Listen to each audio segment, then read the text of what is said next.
Señores, muy buenos días con todos ustedes. Me siento en mi hábitat porque yo he hecho teatro un tiempo, así que voy a romper la tradicional disertación en un atril para poder dirigirme a ustedes e incluso creo sin micro. Creo que la acústica me puede ayudar. Vamos a intentarlo. Miren, esta disertación se supone que es de derecho civil, porque va a hablar de responsabilidad civil y va a hablar de contratación. Pero en realidad también va a ser de derecho constitucional, porque en un momento dado vamos a hablar de ponderación. Y también va a ser referida a teoría general del derecho, porque vamos a hablar de alguna u otra manera de algunas situaciones jurídicas generales que todos debemos comprender. En realidad, quiero que esta disertación los lleve a todos a la reflexión y que no solamente vengan al Congreso para un certificado, sino además vengan al Congreso para obtener un valor agregado, como decimos en la educación, y lo puedan aplicar en el día a día, en su quehacer preprofesional y posterior profesional. Así que al final voy a preguntar si me entendieron, y si no me entendieron voy a pasar a la conferencia. Bien. El doctor Chanamé hizo referencia a un tema que me va a servir de base a lo que les voy a hablar. Y este tema tiene que ver con la voluntad humana, con la libertad. Cuando se enseña el curso de contratos, previamente haber aprobado muy bien el curso de acto jurídico, el que yo le llamo negocio jurídico, todos ustedes estudiaron lo que es la autonomía privada, entendiéndose la autonomía privada como la potestad que se le otorga a los sujetos con el propósito de ejercer dos libertades esenciales: la libertad de decidir con quién y la libertad de decidir cómo me relaciono. Son los dos pilares de la contratación: la libertad de contratar, por la cual decido con quién contrato, y la libertad contractual, por la cual yo decido las reglas aplicables a mi contratación. La pregunta inicial de esta conferencia es: la voluntad, que es la base de la contratación, y estas libertades que existen derivadas de la autonomía privada, ¿son absolutas? Esto quiere decir que el mundo de la contratación es un mundo especial donde podemos establecer imposiciones, limitaciones que muchas veces resultan atentatorias contra derechos de otros. ¿Qué tal si reflexionamos ante esta pregunta con un ejemplo, o capaz dos? Cuando uno ingresa a una playa de estacionamiento, viene con su carro, pone ahí el automóvil en el espacio correspondiente y hay un letrero que te recibe. La playa no se responsabiliza por cualquier robo o asalto que se practique sobre su vehículo. Entonces uno se pregunta, ¿para qué lo dejo en una playa de estacionamiento si finalmente no tengo la seguridad de lo que pueda pasar allí en esta? Mejor lo dejo en la esquina, mejor lo dejo en la calle. ¿Cómo es esto que la playa no se responsabiliza por nada que le pase al vehículo? O sea, pueden estar destruyendo mi auto, pueden estar rompiéndole las lunas, se pueden estar llevando los faros, y el de la playa va a decir: no es mi problema, sigue nomás. Total, hay un letrero que dice: la playa no se responsabiliza por los asaltos o robos que sufran los vehículos. En algunos restaurantes incluso te ponen el letrero: cuide sus pertenencias. O sea, uno va a comer un rico pollo a la brasa, o de repente acá en Arequipa un rico adobo, un chupe de camarones, y vive uno distraído, vive uno temeroso porque hay un letrero que dice: acá roban, cuida tus pertenencias. Ni vayas al baño, si no tu chupe no tendrá camarón.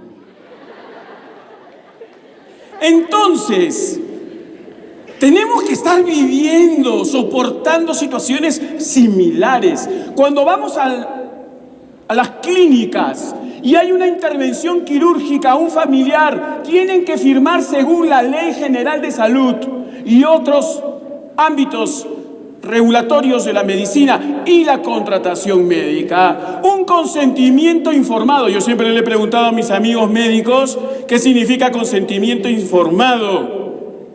O sea, me vas a informar que de repente me puedo morir y te voy a dar mi consentimiento de que me vas a matar. No sé si ese es el extremo. No, dicen ellos. El extremo es que te voy a informar sobre los riesgos que implica la intervención quirúrgica y tú debes firmar el papel en señal que has sido informado. Sí, señor, pero eso no es sinónimo de consentimiento. Consentir significa acordar. ¿Y qué es lo que estoy yo acordando acá? Yo simplemente estoy expresando que he tomado conciencia, he tomado conocimiento de los riesgos de mi intervención. ¿Acaso yo le voy a decir al médico, ya me dijiste que es alto riesgo, no me opero, pues no quiero? Ustedes saben que existen problemas, los médicos ahí van a tener que tomar decisiones drásticas, porque si está en peligro mi vida, ¿hasta qué extremo yo puedo decidir libremente morir? Nota a pie de página número 1. ¿Puedo decidir morir? Yo puedo ir a una clínica y en tanto o no tengo seguro, porque lo primero que te pregunta la clínica no es, señor, ¿cómo está de salud? Señor, ¿se encuentra bien? ¿Una silla de ruedas? Por favor, llévenlo a la camilla, que descanse, que sea revisado el señor. No, la primera pregunta en la clínica es, ¿tiene seguro? Si no tiene seguro, puede retirarse, váyase. Acá no atendemos si no tiene seguro. Entonces, el tema está en que en una serie de contrataciones que nosotros celebramos, suelen haber estipulaciones limitatorias de responsabilidad, limitantes de las obligaciones de una de las partes, ni que lo digan los bancos. Un tema que no va a ser la disertación de hoy, ya lo he dado en otros ámbitos académicos, es el del contrato de arrendamiento financiero con los bancos, ¿no? Nota a pie de página número 2. Me voy a remitir a esa conferencia brevemente. Cuando uno celebra un arrendamiento financiero, estamos haciendo referencia a ese contrato de carácter empresarial donde una entidad financiera, en realidad, entre comillas, financia a un sujeto porque le entrega en uso un bien que el banco adquiere por indicaciones del cliente. Luego el cliente tiene que pagar las cuotas y se convierte, si desea, en ejercicio de una opción de compra, en propietario. ¿Quién es el propietario en todo el interín del contrato de arrendamiento financiero? Según la ley de arrendamiento financiero, el banco. ¿Qué sucede si con ese automóvil se atropella a una persona y se le causa la muerte o lesiones graves al atropellado? ¿Quién responde por los daños? Según la ley de tránsito y tráfico terrestre, dice que son solidariamente responsables, artículo 19, el propietario, la empresa de transportes y el chofer. Pero ¿saben lo que dicen los bancos? Y con esto cierro la nota a pie de página. Los bancos dicen, la ley de arrendamiento financiero dice que la responsabilidad es exclusiva del arrendatario. Por tanto, yo no respondo. Oye, ¿tú no eres el propietario? Sí, pero yo no respondo pues, porque yo he considerado en el contrato de arrendamiento financiero que no respondo. Bueno, yo ya he escrito 2 artículos al respecto. Quien esté interesado después me escribe a WhatsApp y se los mando. Cuyo título es Cuando el banco cree que lo puede todo. Ese fue el título del primer artículo. Y el título del segundo artículo fue Recuérdame. Cuando el banco cree que lo puede todo, parte 2. Donde le digo al banco, tú estás mal. Tú sí eres responsable porque eres propietario, porque en esta confrontación se aplican las normas de tránsito, no las reglas del contrato de arrendamiento financiero. Cierro nota a pie de página y vuelvo a la conferencia. Entonces, primera afirmación que he dado hasta este momento, si todavía me están escuchando y ya están dormidos, es que la base de los contratos está en la libertad. Segunda afirmación que les he dado es que la libertad tiene dos contenidos en el ejercicio de la autonomía privada: de libertad de vinculación y la libertad de creación normativa o establecimiento de las reglas privadas.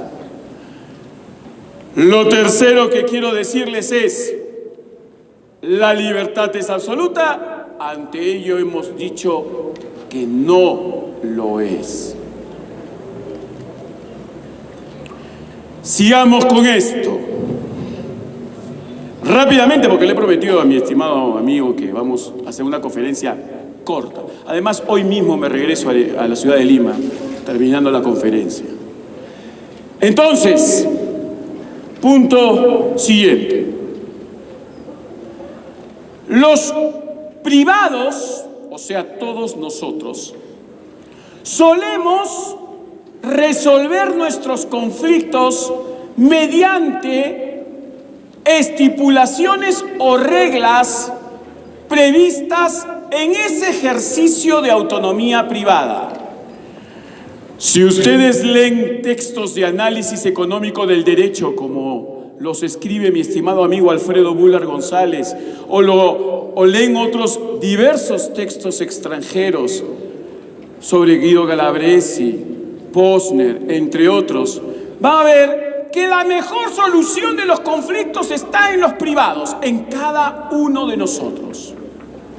Bajo esa premisa, en el ámbito de los contratos se dice: cuando se tiene un contrato celebrado, hay que introducir en el contrato reglas que permitan la solución de los conflictos por los propios particulares.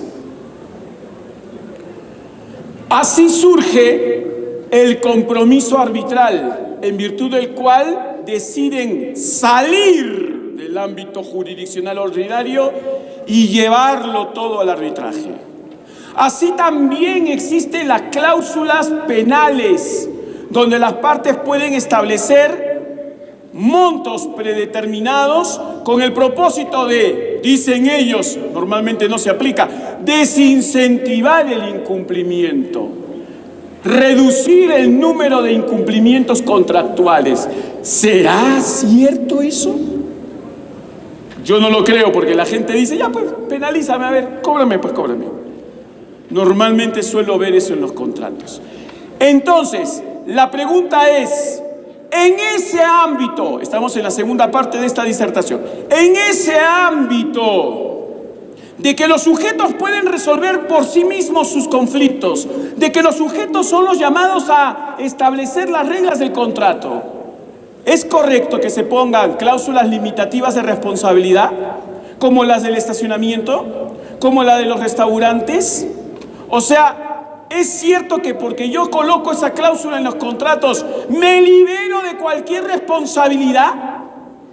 ¿Es cierto que si alguien ingresa a un restaurante y se roba mi laptop que la dejé en la mesa, la empresa no tiene nada de responsabilidad?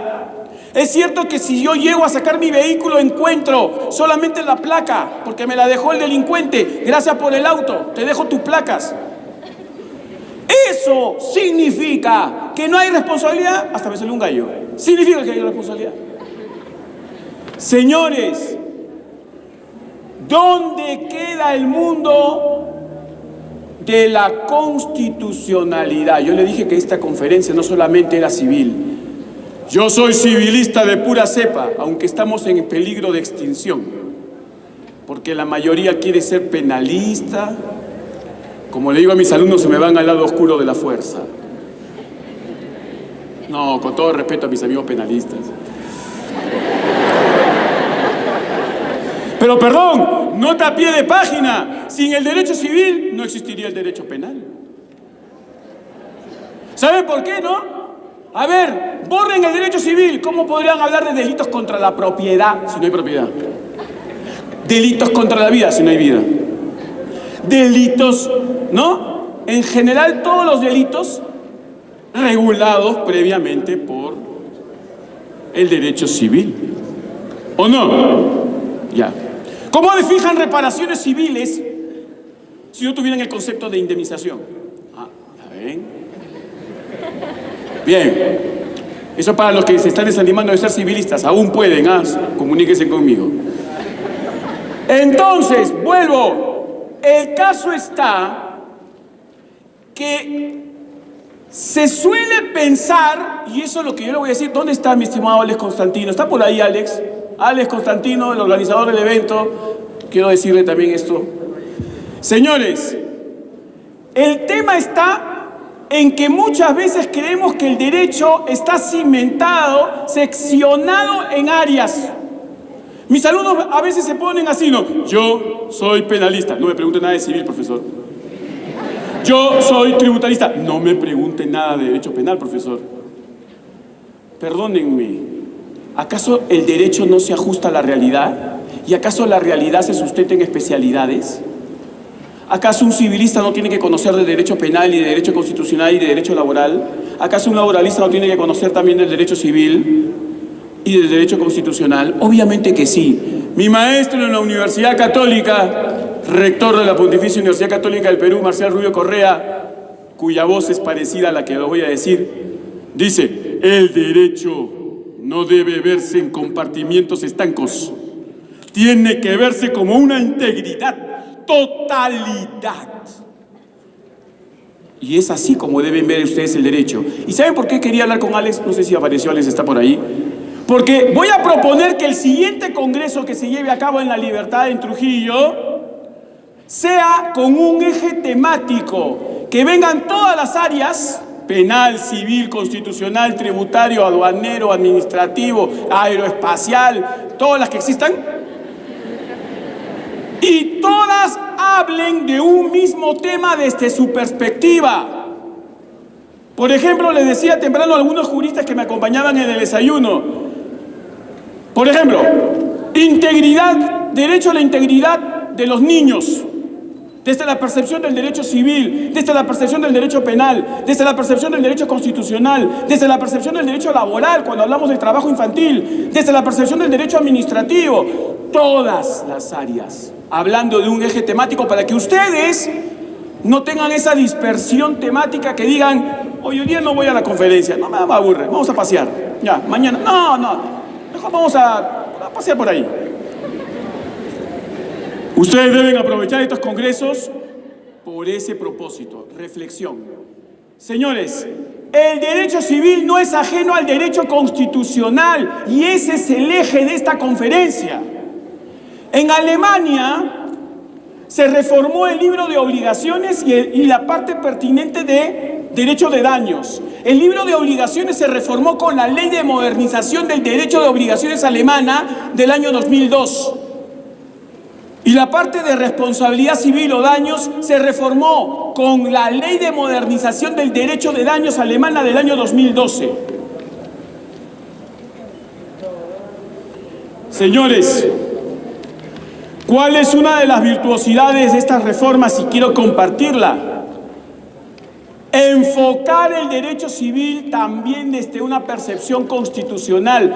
Por eso es que hoy se habla de la constitucionalidad del derecho civil. Significa que cuando uno celebra un contrato, no es ajeno a las bases constitucionales. Ejemplo: cuando yo dejo mi auto en el estacionamiento, significa que la integridad patrimonial de mi vehículo es ajena al administrador de esa playa de estacionamiento. O sea, la persona, porque dice que cualquier cosa puede pasar en la cochera y no es responsabilidad de ellos, que lo está diciendo en buen cristiano, porque les dice: no soy vigilante. Eso es cierto. La playa de estacionamiento no es un vigilante, no va a estar parado ahí el señor al costado del auto hasta que tú vengas. Pero existe una mínima diligencia, lo que se conoce como cuidados ordinarios, sustentados en el principio de la buena fe, que es la base, sustento del cumplimiento de las obligaciones. Señor, si bien usted no tiene que cuidarme el auto como vigilante, usted tiene que guardar los mínimos cuidados. Si están rompiendo la luna de mi auto frente a usted y usted no ha hecho nada, ¿me va a decir que no es responsable? ¿Dónde están las cámaras de seguridad de este recinto, de esta playa de estacionamiento? Exhíbamelas. Lo mismo cuando voy a un restaurante. ¿Acaso el restaurante no está comprometido y no tiene responsabilidades cuando me sirve una sopa con mosca? Yo llego, estoy queriendo tomar mi rica sopa y en eso veo un insecto nadando como piscina allí. ¿No es responsable el lugar por esas circunstancias? Que el mozo va a decir, no se preocupe señor, se lo cambio en un minuto. Claro, se va a la cocina, saca la mosca y vuelve con el mismo plato, ¿no? Se lo cambio, ya se lo cambié. Le cambié de plato, aunque sea. Y la pregunta es, ¿no son responsables por las condiciones mínimas de salubridad que deben tener los restaurantes? ¿Acaso no hay sanciones por ello? ¿Y eso no está también vinculado con el ámbito contractual? Cuando yo cuando celebro un contrato con una empresa de taxis, no voy a hablar de ninguna empresa en particular. Si yo contrato un traslado de taxi con la empresa La Buena Muerte S.A., pregunto, ¿acaso la empresa de taxis no es responsable si el chofer por distraído choca y me lesiona? No, señor, no soy responsable. ¿Por qué? Porque acá tengo el documento contractual. Y eso, que ni siquiera es documento contractual, todo es aplicativo. A ver, sáqueme la cláusula donde dice que yo soy responsable si es que tiene un accidente. A ver, dígame. No hay una cláusula que diga, si el carro se choca, la empresa es responsable por el choque y te resarcirá. No, ustedes saben que esa regla, si bien no está en el documento, o a veces ni siquiera hay documento, es aplicable porque existe un deber de cuidado general. Señores, ¿y dónde está previsto ese deber de cuidado? ¿Dónde están previstos todos esos derechos? ¿Dónde están previstos todos esos derechos? ¿Solamente en el Código Civil o también en la Constitución? Obviamente que también están en la Constitución, porque nosotros no podemos leer el Código Civil ajeno a la Constitución, porque existe lo que se conoce como la ponderación, ¿cierto? Por ejemplo, ¿puedo decir que la libertad es absoluta? ¿El derecho a la libertad es absoluto? Yo puedo argumentar como me dijo ese banco, ¿dónde está la cámara? Como me dijo ese banco, hoy te digo el nombre del banco, me dijo, no, como yo lo puse en la cláusula, yo ejercí mi libertad, y en el sentido que yo ejercí mi libertad, yo no respondo. Usted, señor, no me puede a mí citar por el accidente que se ha generado en arrendamiento financiero, el caso que les conté, ¿no? Porque hay una cláusula que excluye mi responsabilidad. Señor, lea la ley de tránsito y transporte terrestre y después hablamos. Le dije yo al señor del banco. Luego, cuando leo su contrato con detenimiento, en el contrato decía, si es que el banco es obligado a tener que responder por hechos de terceros, frente a terceros, tendrá luego derecho a repetir contra el cliente. ¿Qué quiere decir eso? Que está reconociendo que sí tiene que responder.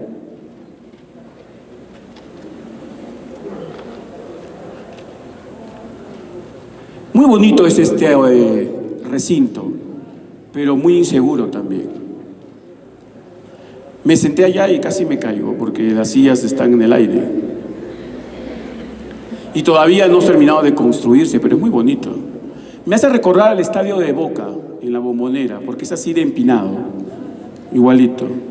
Pero yo me pregunto, ¿dónde están las señalizaciones de salida? Ah, ya las vi, solamente esas dos, para que salga tanta gente.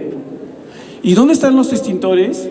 Ah, ahí está. Voy a ver la fecha de conclusión. A ver, ¿saben por qué hago esto? Porque mis alumnos murieron con los jóvenes de Utopía, por eso lo hago. No traje mis lentes.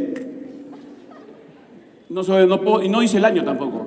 Señores, sí, lamentablemente, yo no quise ver la película Utopía porque me iba a traer recuerdos muy tristes o penosos. Tristemente, 2 de mis asistentes de la Pontificia Universidad Católica del Perú fallecieron en ese penoso incidente de Utopía. Ustedes se van a ir a una fiesta el día de hoy. Vi el video en Facebook de la fiesta del jueves. Había más gente que esta conferencia.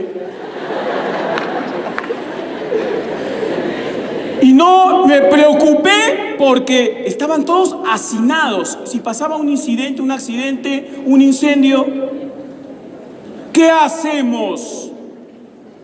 Señores, eso es lo que pasa en el Perú. Y quiero invitar a la reflexión. Cuando ustedes se van a centros recreativos donde hay piscina, no existen salvavidas, no hay postas médicas. Yo he tenido casos de personas que se han ahogado, niños que se han ahogado en piscinas públicas y donde no hay una sola posta médica, donde no hay un médico que pueda, un salvavidas que pueda dar primeros auxilios. Ustedes se van a discotecas, qué bien, diviértanse, son jóvenes, perfecto, pero que no sea su última diversión de la vida. Porque incluso algunos ya están en un estado que ni siquiera sienten lo que están haciendo en el mundo, están en condición de zombies.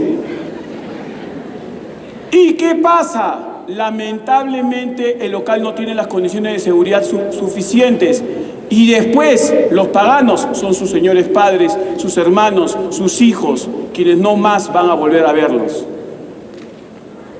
Entonces, los contratos, título de esta conferencia, son el mundo del libertinaje, ¿sí o no? Respóndame, por favor, esa pregunta. Referéndum. ¿Los contratos son el mundo del libertinaje, sí o no? ¿No escucho? A ver, quiero que me respondan como cuando gritan ayer en la discoteca, ¿ya? ¿Los contratos son el mundo del libertinaje, sí o no? Ya, yo no sé por qué algunos me dicen sí, no, sí, no, no, sí. Los contratos no son el mundo del libertinaje porque la libertad no es irrestricta. La libertad tiene límites y los límites están establecidos por las bases constitucionales. Por tanto, las personas no pueden decir que pueden hacer lo que quieran con sus contratos. Ni siquiera pueden hacer lo que quieran con sus matrimonios. Nota a pie de página casi final. A veces, profesores de Derecho de Familia, no sé si ha venido algún profesor de Derecho de Familia en este congreso, dicen, el matrimonio es un contrato. Y como profesor de contratos debo decir, no. Sí, me dice. A ver, vamos a hacer un pequeño ensayo para ver si el matrimonio es un contrato, ¿ya? Ya les dije que todo contrato se basa en la libertad de vinculación y de creación normativa, ¿cierto? Ya. Entonces, uno decide con quién se casa. ¿Sí o no? Levanten la mano los casados, por favor. Claro, después de la fiesta ya nadie se acuerda. Levanten la mano los casados. 1. Señores, uno decide con quién se casa. ¿Y uno decide las reglas del matrimonio? A ver, imaginemos por un momento que los dos señores van a contraer matrimonio. La misma cara ponen cuando se casan, ¿ah? Igualito. Cara de velorio, igualito cuando están en la boda. Salvo para las fotos de la novia. Bueno, el tema es que el señor y la señorita han escrito un papel. Permítame, por favor. Acá están sus cláusulas contractuales matrimoniales. Procedo a leerlas. Dice, cláusula primera, por el presente contrato matrimonial decidimos que si tenemos hijos los regalamos. Cláusula matrimonial segunda, por la presente hemos decidido que cada quien puede tener la pareja que quiera. Cláusula tercera, por la presente contratación hemos decidido que cualquier bien que exista será de cada quien y los alimentos ya ve cómo haces tú para comer. Imaginemos que yo soy el alcalde o el regidor que los casa. ¿Qué voy a hacer? Bonita anécdota. Gracias por su papelito, gracias por su documento. Y les voy a leer todas las reglas de familia que involucran el matrimonio en el Perú. Y después de eso, ¿han ido a matrimonios civiles? Ni siquiera le dan bola, porque están ustedes pensando en la torta, seguro. Señores, después de eso, ¿saben lo que dice el regidor alcalde? A pesar de eso, ¿persiste en su intención de casarse? Bueno, el tema está que el matrimonio no es un contrato, por si acaso. Porque si fuera un contrato, generaría obligaciones. Y si generaría obligaciones, habría una obligación sexual. Y si no se cumple la obligación sexual, sería de hacer o de hacer que termine en dar. Habría ejecución forzada o ejecución por un tercero a cargo del deudor. Ya les está gustando, ¿no? Ya les está gustando. Esa va a ser mi próxima conferencia, ¿ya? Bien, señores, el matrimonio no es un contrato, es una institución de orden natural. Espero que algún día también inviten a mi estimado gran amigo Alex Plácido Vilcachagua, excelente profesor de Derecho de Familia, quien participó en el tercer pleno casatorio civil sobre responsabilidad civil derivada del 345A. Pero lo que yo quiero es que se vayan ustedes de esta sesión, de esta conferencia, con un valor agregado. Que entiendan que el contrato no es el mundo de lo absoluto.